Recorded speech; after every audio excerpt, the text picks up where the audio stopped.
Welcome to Modern Goddess. Here we discuss everything mastering your mindset, wellness wisdom, upgrading your relationships so that you can unleash your divine goddess essence and live your authentic best self every single day.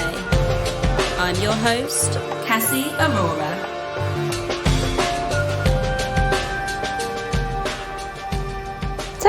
Hello, Happy New Year. Please excuse if there's any background noise or anything like that. I'm actually recording this, where are we, the 29th of December. I'm just coming out for a walk because I'm in the midst of doing some amazing 2020 personal astrology forecast. So thank you to those that have booked them, and you can still book those on my website. They're personal forecasts. They're at a lower price compared to my normal readings because they're less in depth. They're still personal to you and what's coming up in the year ahead, and I've really enjoyed doing them. Everyone's follows the same structure unless I see something that really jumps out, but there's just some big transits that will affect all of us, and you know, the eclipses are the big kind of things that I'm mainly talking about, but they're notable.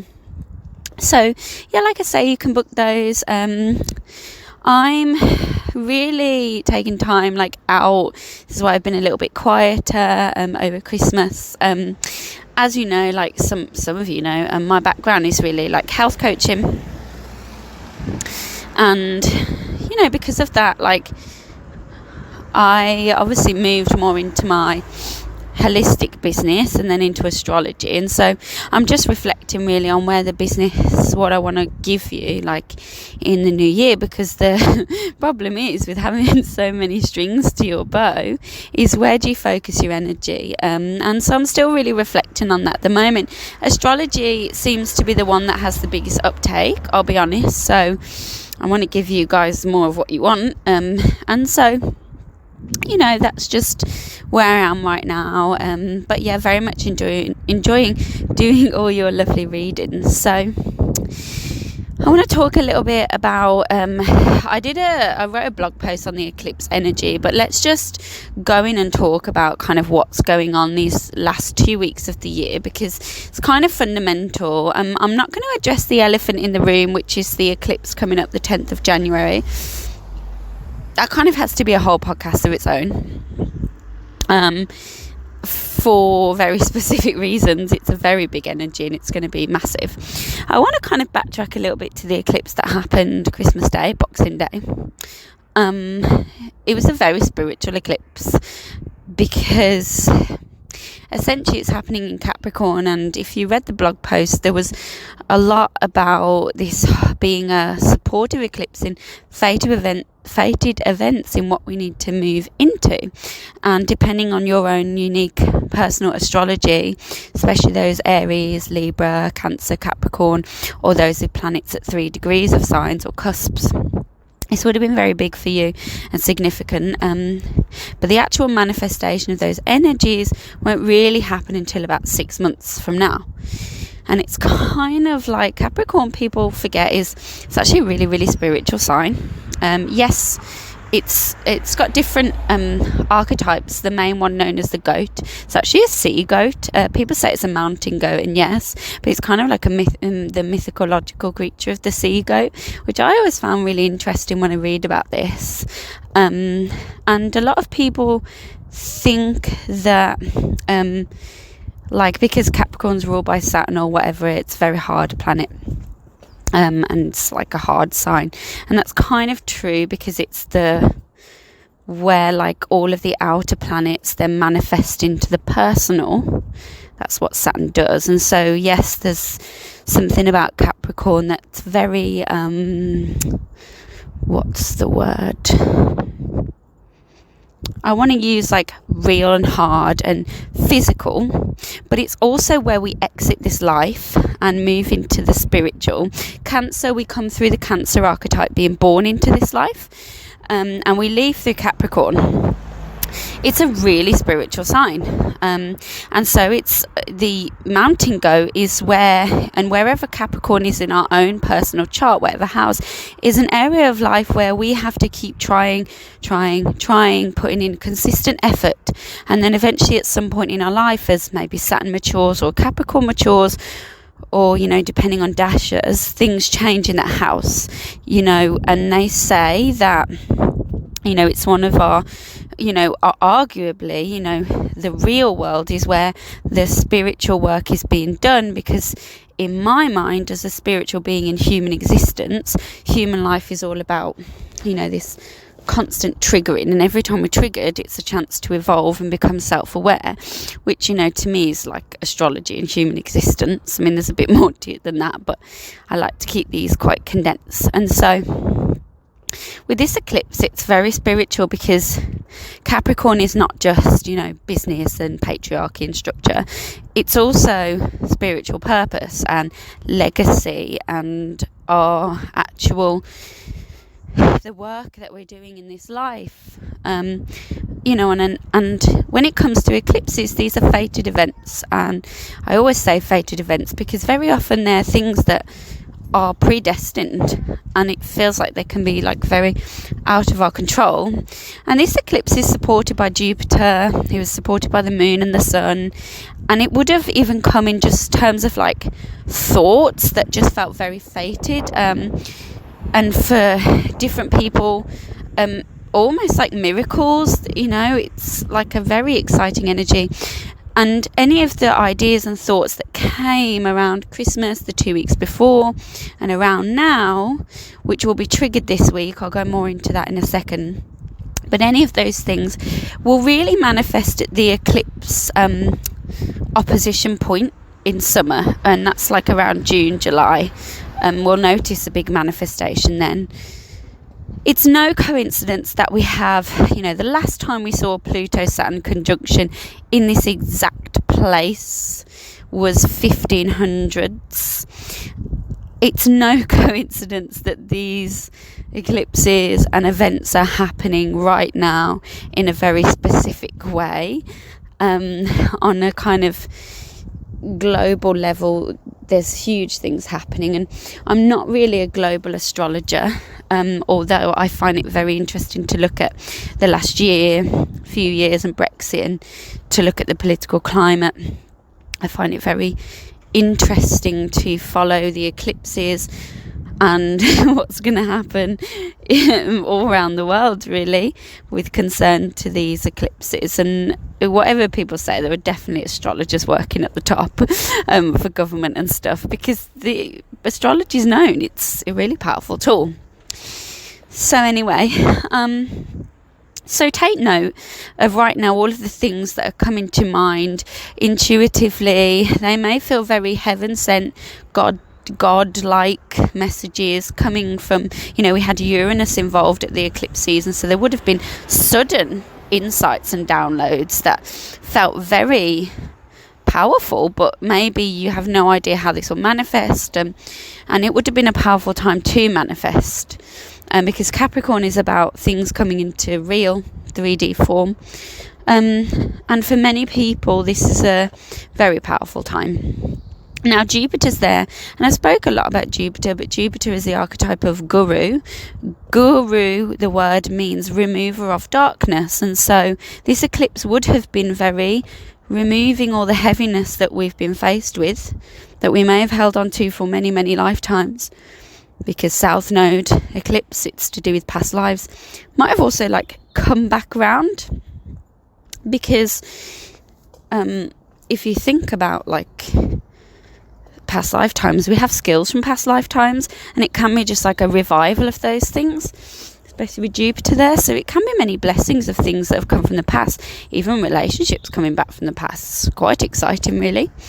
So yeah, there's lots of ways this could have played out for many people and will be playing out. So my advice to you right now is, if you are a self-aware person, you're interested in how this energy is playing out, you can obviously book a reading, but you can literally notice what's happening in your life. Just be really aware of synchronicities, be aware of thoughts and downloads that you get, meditations, events that happen that feel very synchronistic, they are all happening for a reason, and it may not really make sense at the time, but then later on it does make sense. Even fated relationships that have began in these last 2 weeks, months, business partnerships, literally anything. It's really huge, and this is like a no turning back point when these things come. Now, what's interesting is with this week, Mercury is very interesting because it's going to transit the eclipse point and trigger a big manifestation of this energy. It's like, think about the eclipse as the boulder at the top of the hill and all the energy was accumulating. I mean, the boulder's probably already been rolling for a good year in these eclipses. Think about like maybe it got stuck halfway down the eclipse hill and everyone's sort of got these new things happening now. Mercury comes along and it's like a trigger point, and it then just moves the stick that's holding the boulder up, and then the boulder just comes flying down the hill. And it's like a crazy movement of the energy. And I can't, because the image that they're giving me is like lots of doors cracking open, bursting with light. This is the image I've got. And I know it's a very generic image, but it's like the judgment energy in tarot. And that's what it feels like. So right now we have this stellium happening in Capricorn, and the stellium is where there's like 2 or more planets, and usually I always think it's notable when there's like 3 or more or 4. And wherever someone has in their chart stelliums, or in astrology with stelliums, it's about a higher level of consciousness in that area of life. I have 8 placements in Capricorn in my birth chart. My path is one that's going to be completely spiritual, and people that have stelliums wherever it is, I know someone with a stellium in their 4th house, the path there will be extremely spiritual, and it's one where this person has to follow a spiritual life. So this week it's really important that we come back to our own personal spiritual practices, because the energy, this is the midpoint now between the 2 eclipses. It's crazy for some. It's also very intense and ungrounding for others, with that Uranus energy that was there at the time of the eclipse, especially those with birthdays around now, or Christmas, or the 10th of Jan. This is huge for you guys. So just be super mindful that this is a time to immerse in your self-practice. The Capricorn is also like, to me, the physical body. It feels like the dense physical experience. So anything you can do like yoga to really come into the body, that's like a really great idea. Think about this point now as a point where the mind is going to be concerned with, because Mercury is the mind and the thought process, where we're going to start to really pick up on basically what it is we're supposed to be doing with all these energies. It's not going to feel clear right now. Everything's going to feel like ideas and thoughts, but for some people it will be sudden change. But for many, it's like, if you say every eclipse it will be like that is sudden change, then our lives will be like chaos all year round. Do you know what I mean? So that's not actually the truth, but it's definitely a very powerful time for people who are, like I say, Aries, Libra, Capricorn, Cancer, but have points or planets around the 3 degrees, 4 degrees of, those signs especially, but just, generally signs. And it can be just so pivotal for these people. So I, for example, know someone who has Mars at 4 degrees of Libra, conjunct the ascendant, and Aries is ruling their 7th house of long-term partnerships and business and marriage partnerships. They've gone into this eclipse energy with Saturn there, like actually squaring their Mars, the eclipse is aspecting their Mars, and they're having these fated events around relationships coming into their life, and they've like met their long-term partner. And it's like very interesting because how this plays out depends on your planets, but you can see it playing out in real time. And this relationship has come about very synchronistically. It's come out of nowhere. It's like arguably they've had many lifetimes together because it's a south node thing. It's really interesting.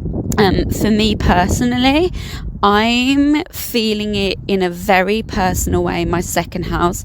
So those of you that have second house planets, I have a stellium here. So guys, literally everything in my life is about abundance, stability, food, security, self-sustenance, creating income. So, you know, like, I'm not a great example, but it kind of is a good example because everything affects my second house, because every house, my house lord is in my second house. But those of you that have like a strong like Sagittarius ascendants who are having Capricorn as their second house, or Scorpio ascendants who have Placidus system have Capricorn in second house, it's very interesting for you because, like, for example, I had a huge resurgence of all my old eating disorder patterns. I went literally a week without eating, and it was, you know, I felt really embarrassed. I actually hibernated from social media. I felt like I was the worst health coach in the world. I had a lot of stuff around my dad come up, my mum, and it was just it's been a very, very intense few weeks, and I've really had to come into my body and find a new strategy and a deeper belief and a deeper self-worth. A lot of my old eating disorder patterns came up, and it was really, you know, that's very second house, because second house is how we sustain ourselves, food. It's also valuable possessions, and, you know, I've perhaps spent more money as Jupiter's gone there, and it's just interesting to note. But I've also had ideas about where I want to earn money and what it is that I want to feel safe. And, you know, it's like life-changing for me, but it's also because I have, you know, if you are a Sun Capricorn, or you have planets in Capricorn, which is like my generation, particularly those people born between 1989 to 1991, you're getting this like alongside your Saturn return. It's just a really, really intense. So I just want you guys, you know, this isn't a very deep podcast. I'm not really giving you much education. I'm just kind of giving you a rundown that this is quite a pivotal time. And astrology is great as a diagnostic tool. You know, I love evolutionary astrology, but some of the better ways we can actually deal with these real-time astrology is take note of actually what's happening on our inner world and outer world, because that's actually where we are. We're not actually in astrology world. We are in the real world, and yes, they're connected and they both reflect each other. But for you to become a very gifted, self-aware, and as you learn your own astrology and how these things play out, it's really to take note of how it affected you. Because I always think something's going to play out a certain way. Like, if a kind of basic astrologer might say, oh, second house eclipse, you're going to lose money or something. And last year I did. I got like this horrible eclipse happened. Loads of my possessions got stolen literally on the day of the eclipse. It was awful. But actually, in the grand scheme of these eclipses, this has been about my own self-worth, second house, and how that reflects my ability to create abundance, money, yes, second house, but also it's been down to my self-worth and how do I receive pleasure, second house, literally material things, and what is it like? What blockages do I have to receiving material gifts? So that's very different to I'm going to get money. The belief system has to be addressed, and that's of course my own karma and things, but it's like I thought eclipse may play out a different way to how it did, but now that I'm reflecting on how it played out, it was all about my mindset around money. And so it's natural that actually my eating disorder resurfaced, because eating disorders and finance are very closely linked, in my opinion, because they're to do with self-worth and how we view ourselves and how we view ourselves as worthy. And and there's a lot more to it than that. Everyone's is different, but it's just an example I'm giving. So you might notice, like I know someone, this is happening in their 4th house, and actually there's been lots going on with their actual living, and they've been moving house, and they're having lots of thoughts about property, and there's lots of family karma, and suddenly everything's shifted since Jupiter hit their 4th house. All of the blockage on moving property just went boom, and they were able to move. So it's just very, very interesting. And so my advice to you is to really dig deep into your own spiritual practice. Keep noticing everything that's coming up for you. And actually, I would like to hear what's happening for you around this time, even if it's just little thoughts and changes. I would really love to hear that. So like I say, if you want to book in for a reading, you obviously can. It's my pleasure to read for you. I love doing astrology. It's so fun, and it will be less vague than this podcast because it's totally unique and personal to you. And also don't forget, the Reiki that I offer, tarot that I offer, they're all things I offer, and I enjoy, but you guys love astrology. But I just like to let you know there's other things. And of course I'm taking bookings for January now, so guys, jump on it, you're most welcome. However, if you're just tuning in, then I would absolutely love for you to let me know how this eclipse season is affecting you, because it's very interesting when we we watch astrology forecasts or whatever, but actually a forecast is no good, because sometimes we can miss the deeper stuff that's happening on a subconscious level that's actually more interesting. Because remember, we're conscious creators and we can use these energies however we want.